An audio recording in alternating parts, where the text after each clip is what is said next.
Yay! Welcome back to this side of the studio for PGL as we have coach reactions from Backstage. And do they look surprised? Sheo, what do you have to say about this? I think the game was so close and so stressful. So I think they are just relieved that we won. Oh my god. And of course, player. the hate watchers looking here because sadly, as you guys qualify, it means that SK can no longer, and there's no chance for them to make it to the crossplay decider. We'll talk about this a bit later because let's celebrate the winners here, shall we? What the hell was that? What was this series? I mean, I kinda knew the series will be like 50-50, like both teams could win. But I'm glad we won, because if we would have lost, it would be tragedy. So yeah, I think it could go both ways. I mean, although we kind of had the feeling that even if things seemed even, Heretics had displayed better League of Legends today. I mean, at least going into Game 3, that's what I thought. Yeah, I had this vibe where it felt like BDS was a good matchup for you guys just because it kind of plays in your win conditions a lot because you guys are, I don't want to really say basic, but you go for the traditional, like stack the Drakes, get the objectives, Come on, man. So you're telling me that it's not like that? It's not true? It's not true. Okay, prove me otherwise. I think stacking Drakes, it was like BDS playstyle. Okay. Which was you, yeah. It was me. But today, for example, when we watched BDS series, the before ones, we thought that they are not doing anything. So it was you? Yeah, but okay, it's me, but because they're doing nothing. Yeah. But it's not our playstyle. I'm not saying you're doing nothing. I'm saying that you go to every objective and I'm saying they are doing nothing. Yeah, of course. Yeah. But that's what I said. Okay. It's okay. We are saying the same thing. Go ahead. Yeah, I think you're on the same board here. So my point was that the matchup is good because BDS has the style of kind of not really being proactive or doing anything, while you guys are just stacking the Drakes, and it just makes it so much easier for you guys to just be like, oh, okay, well, we're just gonna go set up this Drake. We're gonna get our setup better, win the team fight, stack the Drake, force a soul at 25, 30 minutes, and then the game is won. So that's why I felt like, even though you guys would maybe like fall behind or something, it just felt so easy because every time it was minute 15 or 20, you guys would have 3 Drakes, some grubbies, and then the game would feel super easy. So that's why I was like, I was on the Team Heretics hype train. Sheo in the early game. That's what we talk about. Often when we describe not BDS, oh my god, lapsus, I'm sorry. We're going to come to that later though. But when we talk about Team Heretics, what's the case for BDS as well, actually? You're the savior of the early game, and usually You're just so good. The maestro that is going to make sure that everything goes well for the rest of the team. Do you feel like you have responsibilities like this, maybe in communication or in your gameplay? Let me translate for you. If she's asking, is jungle that OP? Okay. I think yes, jungle is OP, and I make sure like everyone knows what is going on in the game, and you have a plan. And if you follow it, I think then we should be good. Like if the lanes are stable and the plan is like followed, then I think we are doing good. All right. I can't flame the jungler anymore. Man, that makes me sad. Responsibility on the laners. What has been difficult for you guys this split, though, compared to like today? Because I feel like it was one of your best showing. I mean, I think against SK we choked. Against G2, I think the gap was just too big, so we couldn't do anything. Against Fnatic, we should have won, but I guess we choked our lack of knowledge or skills. And yeah, I think after each defeat, though, we learn from it and we try to grow. And yeah, I mean, today I think it was the easiest series of all of them. Yeah? Yeah. All right. We'll see how it plays out in the crossplay decider. Last note on today, Flacked was the Kia player of the series. Oh no, I see you nodding. What's wrong? No? I wanted it. Are you robbed? Did you get robbed? I'm robbed. Oh my god, no. Well, still, any praise that you want to give your ADC, or should you? Do you want to argue as to why you should have gotten it? Maybe? No, shout out to Flacked. He played good today as well, but I think I did more. But he played good, so he deserved it. All right, neutral opinion, Odo. I mean, it's always jungle diff, Okay. I mean, the guy sits there on his little helicopter in game 1 or whatever. He played game 2 and 3. I even forgot because it's just ADC role. It does the same thing. And he's just collecting kills that his jungler is setting up for him. That's right. Yeah, that's right. Junglers are victims now. Oh my god. As a top laner, of course, you would say. Oh, I'm the biggest victim. That's clear. The result of today is that Team Heretics and VDS, as you guys understood, are in the crossplay decider. You guys locked in 3rd, as BDS locked in 4th. And Odo, as this group is solved, when you think back at the beginning of the split and the expectations we had, does it match what you thought was going to happen?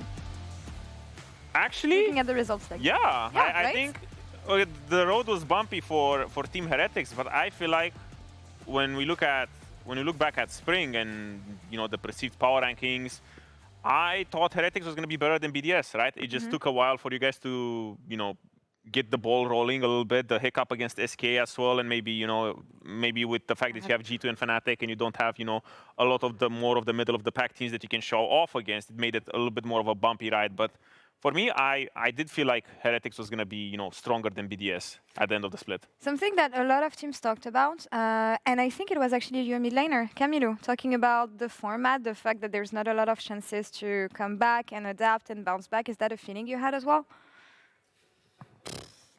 I mean, I think You can call BS, that works too. Like, I think fine. you can say this when you Yeah. lose, for Okay. example. But if you would have won against Fnatic, then you would not have been stressed like to make it to the playoff.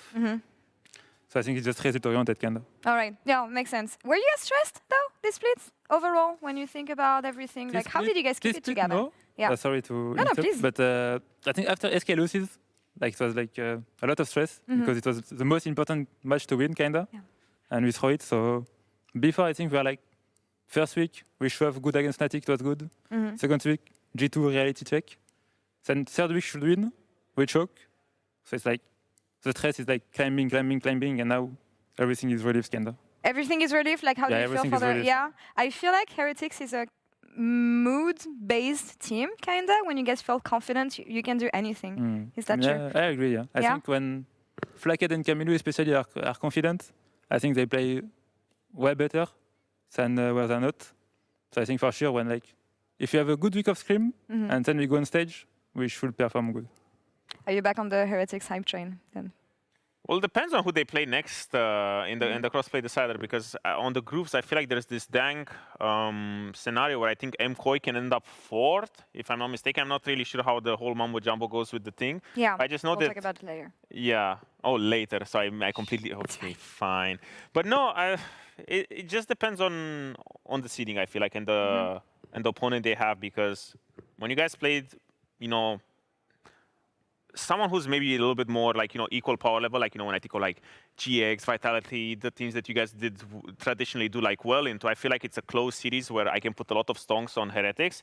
But I felt like it was kind of like how you said it, when you have maybe G2 or someone who's traditionally the top dog or whatever, it becomes a little bit harder to go for that style. Yeah. So for me, it's a little bit on the seeding, but I feel like Heretics for me is still always a top 5 team. Honestly, when I see Heretics play, it's not so much what is happening in-game that I like. It's the whole lore, the whole story around Heretics, around BDS, everything that's going on. And yes, I'm going to pull a tweet right now because this morning, or yesterday rather, Striker, head coach of BDS, tweeted that he was very much looking forward to sending you on holidays, Sheo, joining your former top laner, Adam. Is there anything you want to share? I mean, I'm sad that BDS is locked in the group.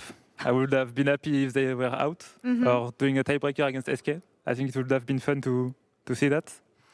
But yeah, I mean... Always feels good to beat them, I guess. Yeah, always good to beat BDS, and he's tweeting, I'm winning. The story continues until the next tweets. Honestly, if you guys haven't followed up on this and caught up on this, go on his Twitter, look at the interactions between him, Nuke, Adam, Striker, Sheo. It is a banger, but not as much as a banger as we're going to have tomorrow, because it is going to be match of the week between Vitality and MKOI. And guys, if this series ends 2-0, the winner team gets first in the group. Vitality first in the group is not something that I could have thought possible. Yeah, I feel like walking into this week or even previous week, when you think a team or a group that has, winter champion with spring champion, Vitality with the curse that they always have most of the time to live in a timeline where they can just go 2-0 and win the group is a little bit insane. It's actually insane. If they win, if they win 2-0 tomorrow, they end up first. If MKOI wins 2-0, MKOI is going to be first. Any 2-1 results will give the first place to KC. Now, Sheo, we saw Vitality beating KC last week. Do you think they can do it against MKOI again? I would say if Vitality plays their style, they can win. But I would say MKOI is favorite still. All right. What is their style then? What do you expect from them? From Vitality? Yeah. It feels I don't know. It feels like a copy paste a little bit of Team Heretics. I feel like they haven't really shown more than just good drafts. Chayek and Linsas enable each other well as well with Fleshy when they get the sort of champions they like. They are, let's say, I guess, a little bit more proactive when it comes to the phases between the objective setups, and they have a little bit more proactivity there. But I still feel like it's just typical walk up to an objective, find a team fight. But it's just I feel like MCoy and Casey are a little bit slumping right now. I guess they're not really like as precise as they usually are. So that's why I guess there's just a lot more openings when it comes to playing these two teams. All right, that's the story for tomorrow. And also, series that we haven't talked about is going to be Navi versus GX. Navi is obviously out, but a 2-0 against them from GX will guarantee them third place in the group. Sheo, merci beaucoup. Félicitations. Congrats on beating BDS and advancing to the next round. Although I'll see you tomorrow anyway, so have a good night, yeah, I guess. Thanks, guys. And we'll see you all tomorrow as well. Same time, same place, 5 p.m. CEST. Have a good night. Bye-bye. Bonne nuit, everyone.